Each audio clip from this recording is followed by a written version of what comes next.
guys, today it is, I think it's 13 days before heating season. Apparently it's not, it's like 13 days until fall, but some days on fall can get pretty darn cold down here. Not upstairs will stay pretty comfortable, but down here it can get actually cold. Like down here is no dust, touch capacitive. This thing just looks so cool. This thing could be used as our primary heating system in our RV. It's like a heat pump. It's like a VRV heat pump with heat recovery and hyperheat. The build quality of this thing is stellar. Feel this. This thing is not going anywhere. It has a nice normal capacitive little thing, so if it gets tipped over, it completely breaks the circuit. Like the circuit cannot be completed to the entire heater, so it's not electronically controlled. That's really good. So let's put it back down, because if you do it too many times, it's gonna trip permanently. We have really nice blades. And we're actually gonna go get the heat gun, so epic transition. Alright, we're back. Got the heat. I meant the thermometer, the infrared, not infrared, you know what I mean. Alright, so here it is. Right now it's currently 70.7 degrees, so a perfect temperature. But at the coldness down here can get to around 65 to 60, sometimes 55. And that's when we use a pellet stove right there. We also have a pellet stove upstairs too. It almost became our primary thing. The heat pump cannot heat down this downstairs. It doesn't. These vents are just useless. Heat pump can barely heat up upstairs. My room barely gets nothing from that heat. Alright, so with that said, let's turn it on. And whatever mode it is in. Oh, it's set the heat already. It got hot instantly. It's already hot. Set to 81, so we're turning it down. Actually, we have to have it set to 80. Alright, so now it's blowing out some nice warm air. Listen to that. No terrible smell. It's already good to go. Right. Ambient 70. So let's turn on. Let's see. 100. Nope. 90, 87, 98, 95. Let's just pop it right in front. 115, 130, 145. I'm touching the elements. Hold on.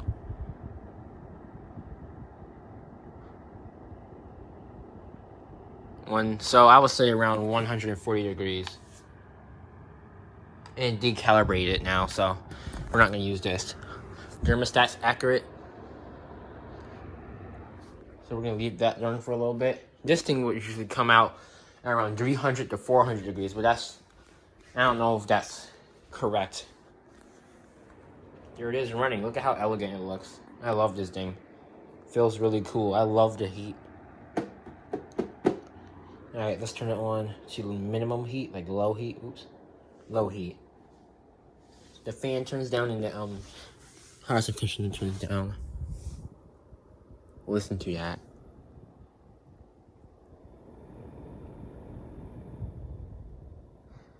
So quiet. Like it doesn't get better than this. I'm not even kidding. This is downright the best purchase I've ever made on a product. If I had a travel trailer or RV, this could be a primary source of heating on low. Put some like fans around. Look, I can even feel some heat all the way from here. Let's turn it back on high. I love that touchscreen. The remote has a ridiculous range. Timer's good.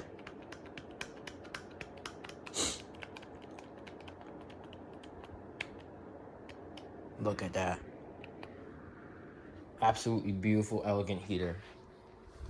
I'm standing all the way over here, and I can still feel a hot air coming from it. All the way back here to the support beam. I can feel a good I'm pretty sure if I let this heater run for here long enough, it's going to heat up this entire room. Because it can heat up my entire room upstairs. We're still in cooling season, but it's just a good time to test it. Before October. In October, we'll be doing a heater startup. Alright, let's turn it on fan mode. Huh. See, look at that. It warmed up the room. I'm gonna see. Look at this. It warmed up. See, look at that. I'm pretty sure if I just let this heater stay down here on max, it can heat up this entire room. Down here near the window, it will get absolutely frigid. No one spends time down here anyways, but still.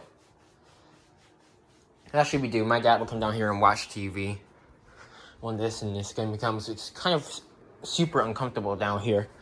That's when we would use the pellet stove.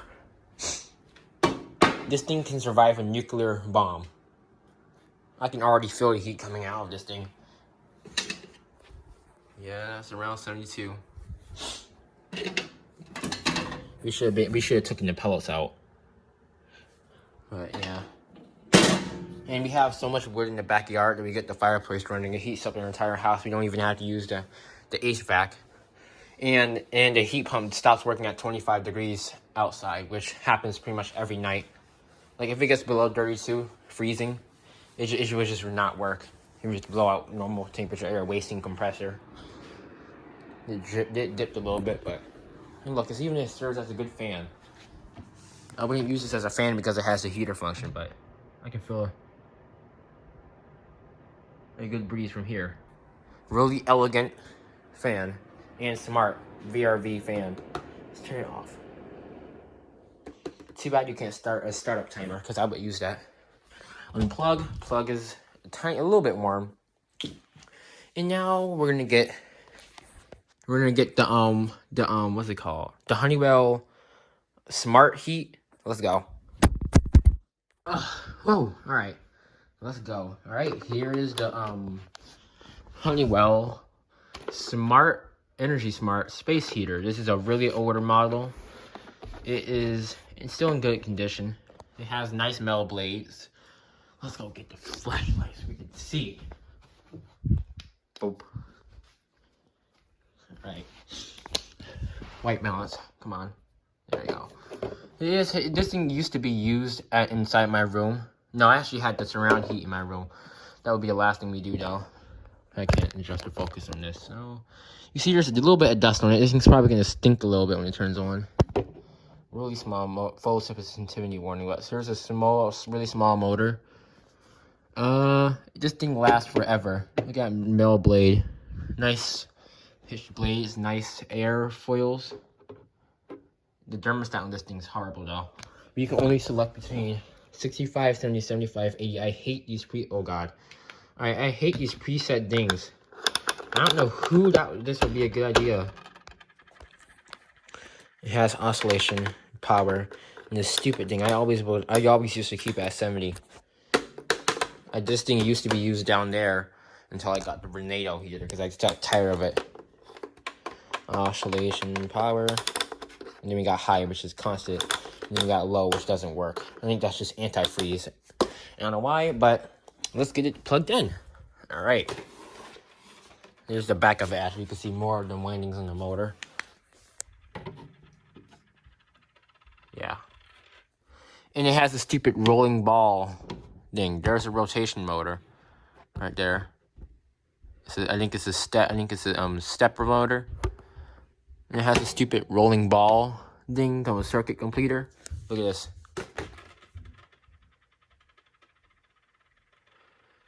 It's like a little ball in there that completes the circuit.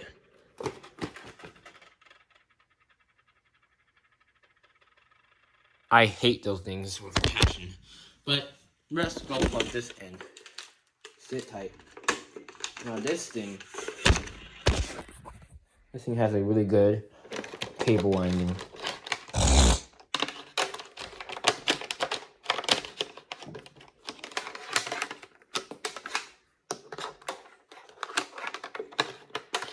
One of the best designs I've seen for a cable winder. It doesn't get easier than that. Alright, let's plug it in.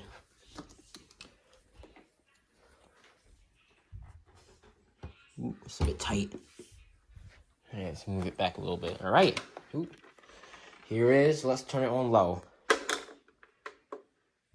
Okay, so here's the display. It's not 75 in here. Let me get my thermal gun. Where is it? Alright, so I can't find it, but it's definitely not 75 degrees down here. I don't know where it is. Gosh. Hold on. All right, we are back. It's not 75. Because my hand was touching it.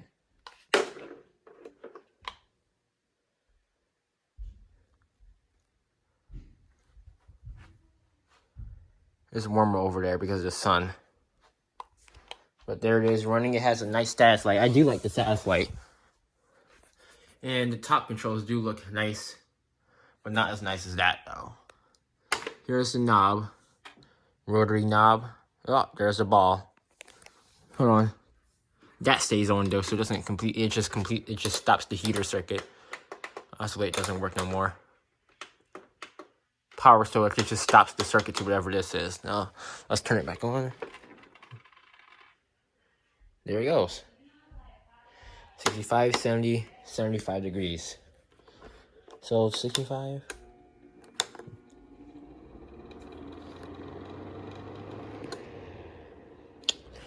And it has contactors for doing it, which is good. Alright, so this thing used to be used in my room. It would just keep turning on and off. Yeah. So it didn't get warm yet, so let's turn it on. Let's turn it on to 65.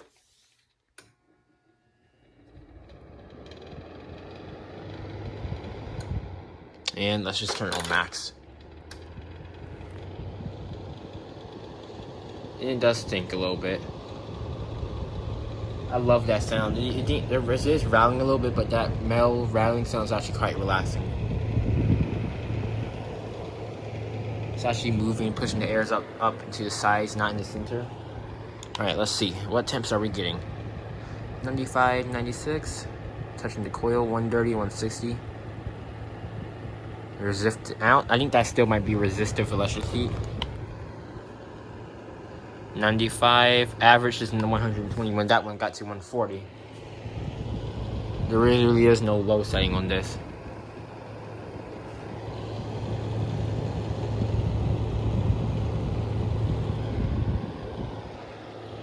Really nice sound. Let's go to the back. I wouldn't suggest this for a travel trailer. Let's trust the oscillation.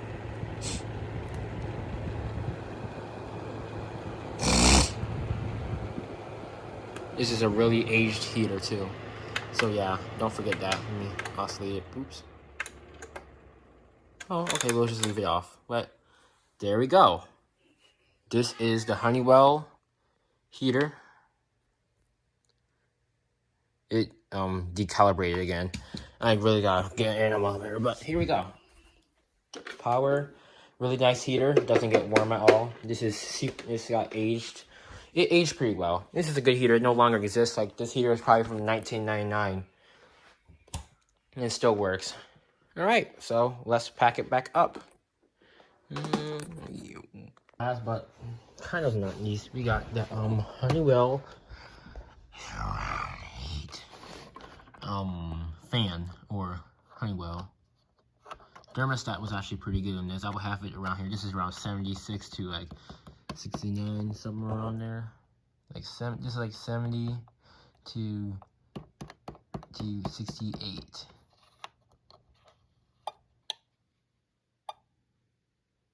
It's like a house thermostat too.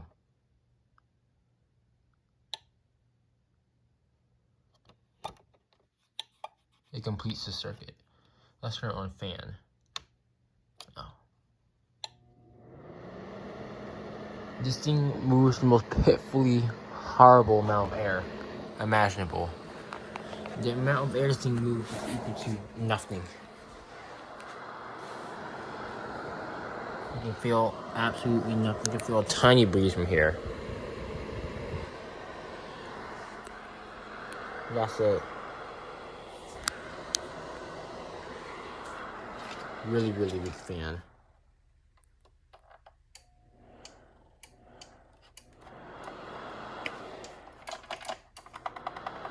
It has another ball dinging again. Alright. Let's start it up on heat mode because it makes a pretty good sound.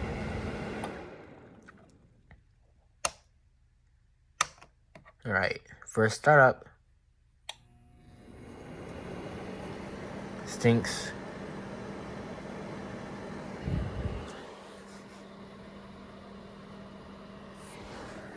Now you can start to feel the heat.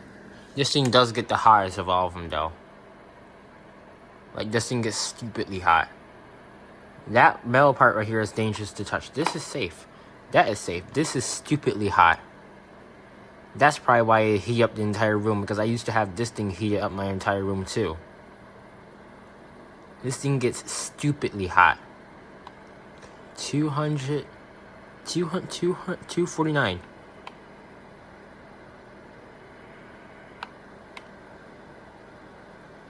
And it's just getting warmer. Like this thing needs an entire cool down cycle. Look, if I stand up all the way here, I can feel the heat. It's just cycled down. If you put like a fan in your room, this thing will heat up your room. It's an old heater. It has exceptional build quality. The build quality of this thing is unmatched. It's really good.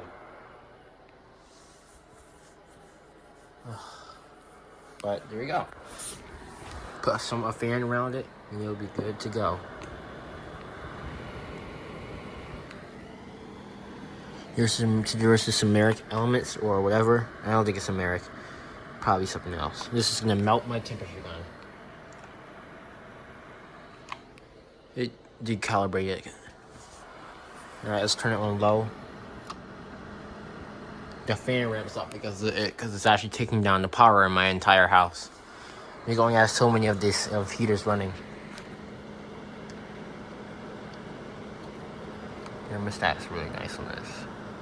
I really like this thermostat. Surround heat. This thing's actually a pretty good heater. If it like down here, it wouldn't be able to heat this entire place. But if you had a nice small room, you can put it in the middle of the floor right here, it'll heat up every area around it.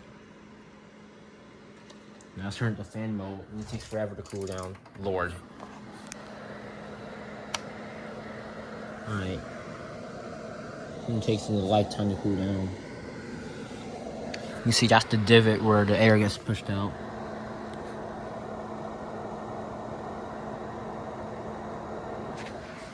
It actually makes a pretty good sound. I like the design of it.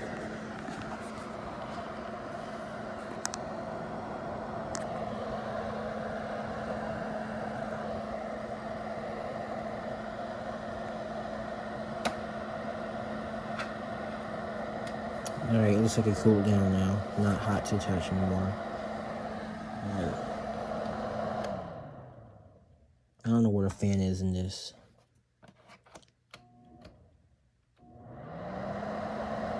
I don't know what happens if I get in between speeds. Hold on. Can I get in between? I can. Nope.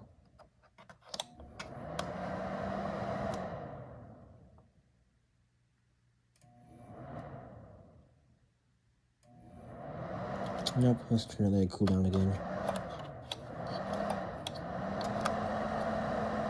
Yeah, the thermostat can be finicky sometimes, but it do be working.